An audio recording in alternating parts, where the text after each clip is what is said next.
मंजू और कंचन दोनों देवरानी जेठानी बनकर एक ही घर में आई थीं। मंजू देखने में कम सुंदर थी, जबकि कंचन देखने में बहुत सुंदर थी। राज और विराज दोनों भाइयों की उम्र में 1-2 साल का ही अंतर था, इसलिए सुलेखा देवी का मन था कि वह दोनों बेटों की शादी एक ही मंडप में करे। इसी वजह से मंजू और राज की शादी सगाई के 6 महीने बाद तक रुकी रही। जब कंचन की पढ़ाई पूरी हो गई, तब उसने विराज को शादी के लिए हाँ कह दी। आज मंजू और कंचन की सुहाग रात थी और इसी विषय पर घर में बात हो रही थी। माँ, वो रूम की सजावट वाला भैया खाली कंचन भाभी के कमरे की सजावट करके आए। मंजू भाभी के कमरे में कोई सजावट नहीं हुई। क्या मैं क्या बोलूं? राज का मन ही नहीं है कमरे की सजावट करवाने का। उसने ही फूल वाले को मना कर दिया, बोला कि मुझे नहीं सजवा। अच्छा लगेगा क्या माँ? कंचन भाभी का कमरा सजा हुआ और मंजू भाभी का बिना सजा। बहुत दिल दुखे। मंजू भाभी का कोमल, मेरे बारे में इतना टेंशन लेने की जरूरत नहीं है। बड़ी भाभी, आपका कमरा ऊपर छत वाला है, आप चाहो तो कुछ देर वहाँ आराम कर लो। वैसे रात को भी आपको ऊपर छत वाले कमरे में ही सोना है। रात भर के थके हो, चलो मैं आपको कमरा दिखा देती हूँ। छोटी भाभी, आप भी चलो, आपका कमरा तो आंगन वाला है, आप भी कुछ देर आराम कर लो। कोमल अपनी दोनों भाभियों को उनके कमरे दिखाती है। कंचन का कमरा बहुत सुंदर लग रहा था, बिल्कुल आलीशान सजावट की गई थी, जबकि मंजू का कमरा छत पर बना हुआ थोड़ा पुराना छोटा सा था।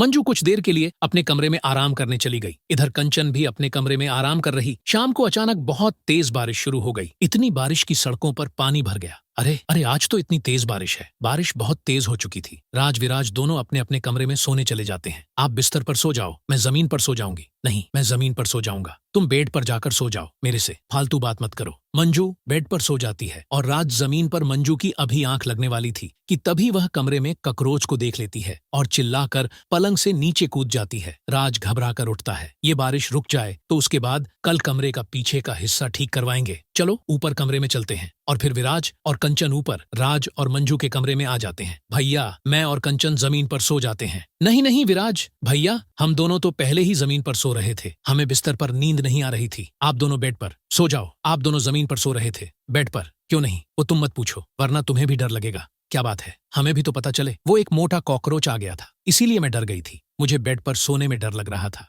राज ने बोला कि मुझे डर न लगे, तो हम दोनों ने जमीन पर ही बिस्तर बिछा लिए। क्या कॉकरोच? फिर तो मैं बेड पर नहीं सोने वाली। अब वो देखो, कंचन वोरा कॉकरोच, वो खिड़की से बाहर जा रहा है। रुको, मैं खिड़की बंद कर देता हूँ। कॉकरोच खिड़की से बाहर चला जाता है। विराज खिड़की बंद कर देता है, पर राज को अभी तक हैरानी हो रही थी। बातें करते करते कब सुबह हो गई, यह पता ही नहीं चला। मंजू और कंचन के रिश्ते में भी वह रात एक मजबूत रिश्ते की छाप छोड़ गई। मंजू और कंचन के लिए वह सुहाग रात सचमुच ही यादगार बन गई। उफ, अब यह छोटे नवाब कनिष्क जी कहाँ रह गए? तैयार होने में कितना टाइम लगाता है ये लड़का। हमें पहले ही देर हो रही है कि उसे ना तो खाने पने का होश था और ना ही अपनी कोई सुध भाभी। अगर आप कुछ भी नहीं खाओगी तो ऐसे तो आप बीमार हो जाओगी। ऐसी जिंदगी जी कर भी क्या फायदा कनिष्क, जिसमें तुम्हारे भैया ही ना हो। ऐसा मत कहो भाभी, अगर आपको कुछ हो गया तो मुझे माँ की डांट से कौन बचाएगा? और अगर आप कुछ नहीं खाओगी तो फिर मैं भी नहीं खाऊंगा। यह सुनकर आंचल खाने के लिए हाँ कर देती है। फिर वो कनिष्क को अपने हाथों से खाना खिलाती है। कनिष्क भी उसे अपने हाथों से खाना खिलाता है। कुछ ही देर में आंचल की आंखें आंसुओं से भर जाती हैं। अब यह आप क्या कह रही हो? मैं जानती हूँ तुम भी मुझे पसंद करते हो, इसीलिए तो मेरा इतना ख्याल रखते हो। अब हाँ, मुझे आपसे प्यार हो गया है। आई लव यू भाभी। दोनों एक दूसरे के गले लग जाते हैं और अपने रिश्तों की सारी मर्यादा भूलकर वह दोनों एक दूसरे में ही खो जाते हैं और कुछ दिनों बाद अपने परिवार से छुपकर शादी भी कर लेते हैं। कुछ समय बाद कनिष्क को शहर से एक नौकरी का ऑफर आता है।